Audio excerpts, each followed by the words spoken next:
নাও নাও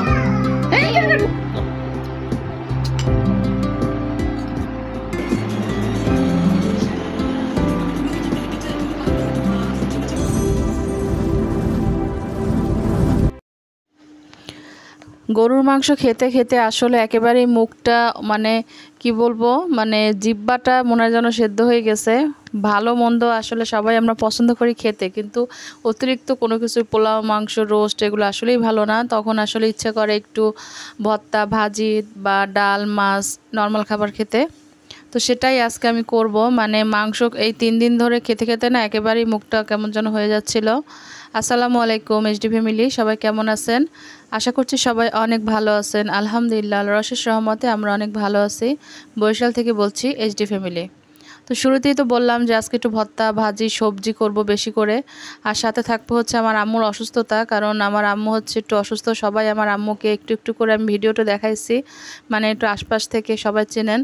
আমার আম্মুর একটু ব্রেনে মানে সমস্যা হয়েছে, মানে অস্থিরতা বা এই জন্য সব কিছু মিলে। তো আমার ছোটো ভাই তো ঈদে আসছে, ও ডাক্তার দেখাইছে। তো সেখানে আমি আজকে দুপুরে না রান্না বান্না করে আমার মানে সবাই নিচে খাইছে, আমার শ্বশুরের বাসায় দাওয়াত ছিল। তো আমি তাড়াতাড়ি করে মানে ওখানেই চলে গেছি আম্মুকে নিয়ে ডাক্তারের কাছে। মানে খুবই অসুস্থ ছিল, আর এই ঈদের মধ্যে ঘোরাঘুরি করছে, বয়স হয়ে গেছে, সব কিছু মিলাই আসলে আম্মু খুব অসুস্থ হয়ে পড়ছিল।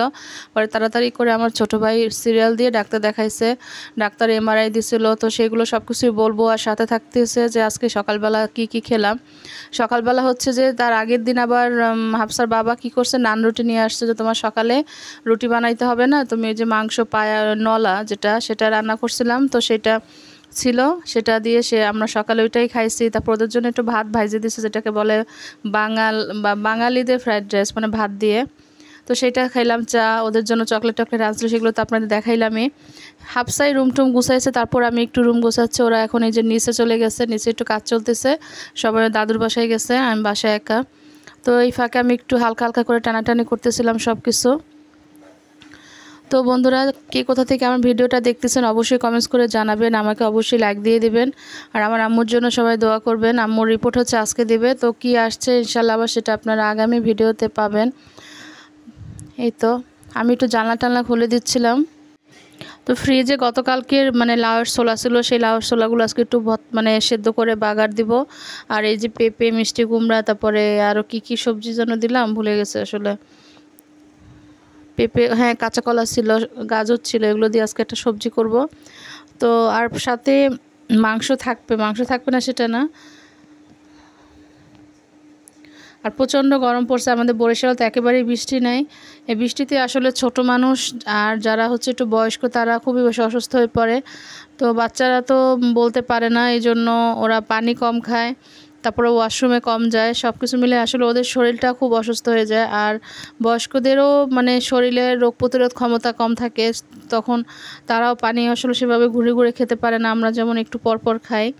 আর এই যে দেখেন গরুর আজকে ওই যে ভিজাইছি হচ্ছে মাথার মাংস আর হচ্ছে জিব্বা। তো সেটাও আজকে মানে ভুনা করে দেব। ওর বাবা চলে যাবে, ওর বাবা যাওয়ার ডেট চলে আসছে। তো এই গরুর মাথা তারপর জিব্বা এগুলো আজকে ভুনা করব, আর হচ্ছে লাউয়ের ছোলা এগুলো ভর্তা করব, আর সবজি থাকবে। এই হচ্ছে আজকে আমাদের দুপুরে খাওয়ার মেনু।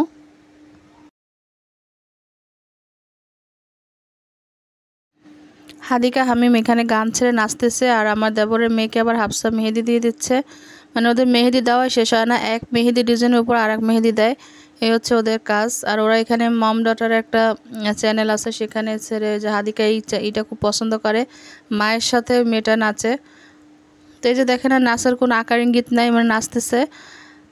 আর এই যে আমার দেবরের মেয়েটাকে আমার হাফসা আবার দিয়ে দিচ্ছে। আমি এবার এখন জিব্বা কাটতে যাব, সেটা নিয়ে হাসাহাসি করব, আপনাদের সাথে শেয়ার করব যে মানে জিব্বা দেখে হামিম আর হাদিকা কেমন করে, কারণ ওরা তো ছোটো, ওরা তো গত বছরটা ভুলে গেছে জিব্বা মানে দেখে যে ওরা কেমন করে, সেটা আপনার সাথে একটু শেয়ার করতেছে।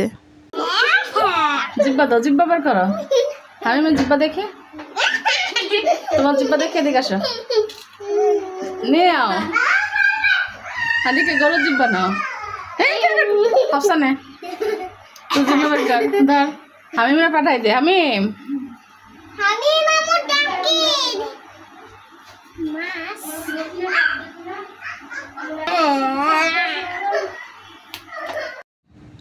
আর আমি রান্না তো বসাই দিয়েছি, আমার সবজি রান্না হয়ে গেছে, এটা নিরামিষের মতো। আর এখন এই যে ছোলাটা আমি সেদ্ধ করে ব্লেন্ডার করে নিয়েছি, এখন ধনেপাতা দিয়ে আমি এটা বাগার দিয়েছি, কাঁচামরিচ, তারপরে যা যা দেওয়া লাগে, রসুন, বেশি করে পেঁয়াজ। এটাকে একেবারে শুকনো শুকনো করে ফেলবো। কিন্তু কিভাবে কি রান্না করছি সেটা না আপনাদের সাথে শ্যুট করা হয় নাই। যখনই শুনছে যে আম্মু অসুস্থ হয়ে পড়ছে তখন ওরা সবাই নিচে খেতে গেছে, এই যে আমি রেডি হচ্ছি, ওদের আমি কাউরেই নেইনি, আমি একাই চলে গেছি। আমি আর আমার ছোট ভাই, ও গাড়ি নিয়ে আসছে আমাদের বাসার সামনে, আমি এখান থেকে উঠে গেছি, ওরা বাসায় ছিল। আর এখন এই যে ডাক্তারের কাছে আসছি, এটা হচ্ছে নিউরো মেডিসিন দেখানো হয়েছে। আম্মুর যেহেতু ব্রেনে অনেক বছর আগে একটু হালকা স্ট্রোক করছিল, আর প্রচণ্ড দুর্বল, খাওয়া দাওয়া করে না, শরীরে রক্ত নাই। তো আমার ভাই এবার খুব জোর করে এবার নিয়ে আসছে, এখন ডাক্তার দেখাইতে আসছি। আর এমআরআই করতে গিয়ে না আমি একটু ভয় পেয়ে গেছিলাম, কারণ এমআরআই করতে গিয়ে হয়েছে কি সব কিছু তো খুলতে হয়, শরীরে কোনো ধাতব জিনিস থাকা যায় না।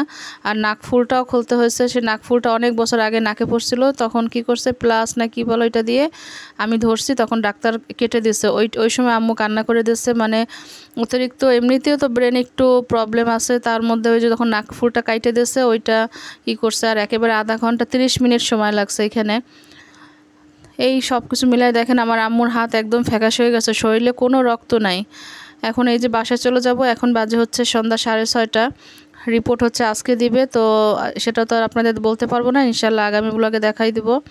এখন আমরা এই যে আমার বাসার সামনে আমাকে নামাই দিয়ে আম্মু আর আমার ছোটো ভাই বাসায় চলে যাবে। সবাই আমার মার জন্য দোয়া করবেন, সবাই ভালো থাকবেন এই গরমে, সবার নিজের ব্রেনের যত্ন নেবেন, বেশি চিন্তা কম করবেন। অনেক সময় অতিরিক্ত চিন্তা থেকেও কিন্তু ব্রেনের সমস্যা হয়। তো ভালো থাকেন, ভিডিওটা শেষ করছি আজকে। আল্লাহ হাফেজ, আসসালামু আলাইকুম।